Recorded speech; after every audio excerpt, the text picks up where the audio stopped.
Бушави глави! Садиме дрва за да имаме воздух. Ние сме бушави глави. Грижа за околината.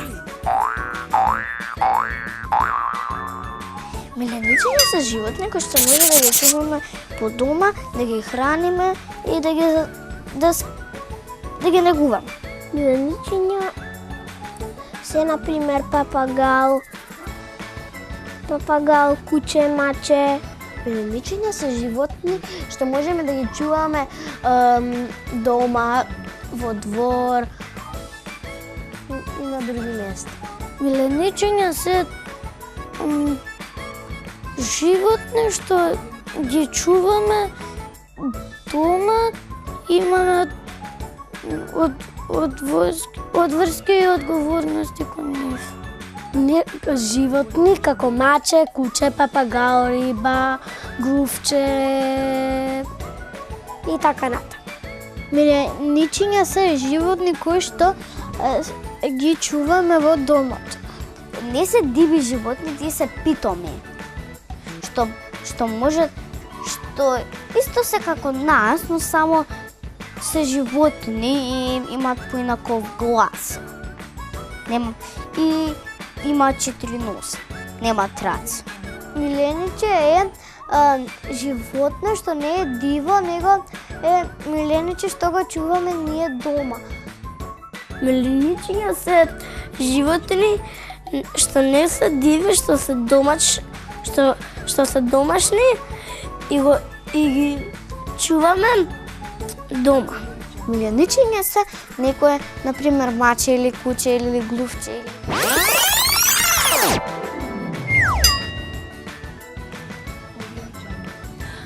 Бушави глави!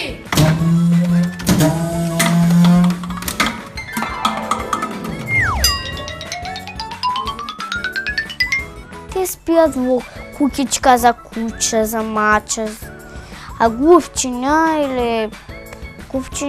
никој многу ретко чуваат старци. Дома ние можеме да го чуваме, да го храниме како да е наше дете. Ние ги имаме тие животни дома за да бидат здрави и живи. Да намери право друштво и да не осреќуваат. Па зимаме милениче за да ни прави друштво. Например, ако некој дете нема братче или сестриче, мајката и таткото му купуваат милениче за да му прави подобно друштво.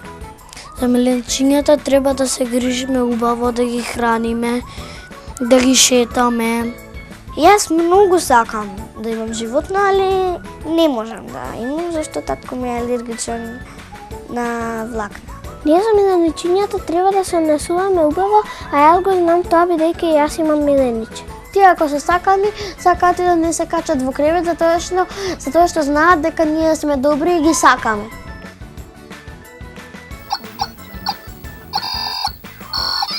Значи, миленичиња, пред се треба да се прашаме себе си дали имаме точен однос, како да објаснам, или да речам вака, дали чувствуваме доволно љубов, да го прифатиме тоа милениче исто како што би прифатиле еден човек, затоа што тоа е едно суштество кое има душа и му треба многу љубов, исто како и на нас луѓето. Значи пред се треба да сме спремни да го сакаме тоа животно или милениче како што се сакаме себе си.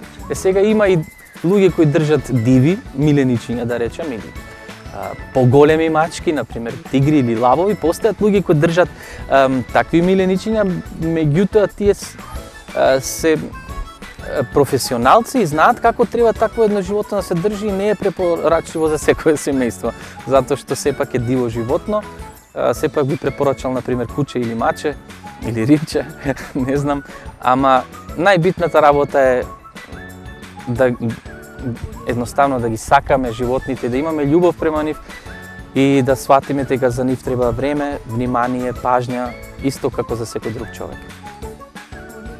Да, секако дека сум чувал миленичиња.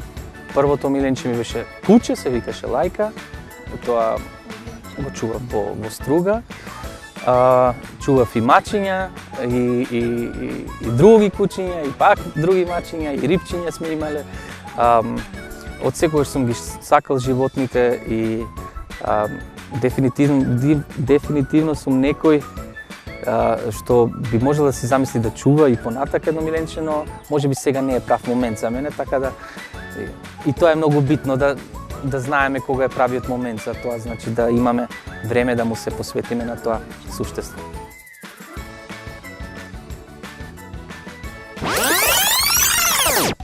Три, четири. Бушави глави! Моја лична порака до сите дечиња. Живееме во едно време со многу технологија, каде што и нашите родители многу често знаат дали несвесно да не поврзат со некоја технологија која во суштина ни го зема времето да се поврзаме со природата. Ставете ги таблетите и телефоните на страна. Не е тоа се. Викаат дека телефоните не споија нас луѓето, меѓутоа не оддалечија многу повеќе. Затоа договорете се со вашите другари да ги оставите телефоните дома и едноставно да излезете надвор и да се поврзете со природата, како некогаш што сум го направил тоа јас, кога не постоеле телефоните. Тоа е права авантура, тоа е правиот живот. Не го кажувам ова само така, пробајте да размислите за тоа, затоа што тоа е нешто многу битно. Природата е тука за да се поврземе со неа, тоа е мојата главна порака до сите вас. Бушеви глави или лахмати голови?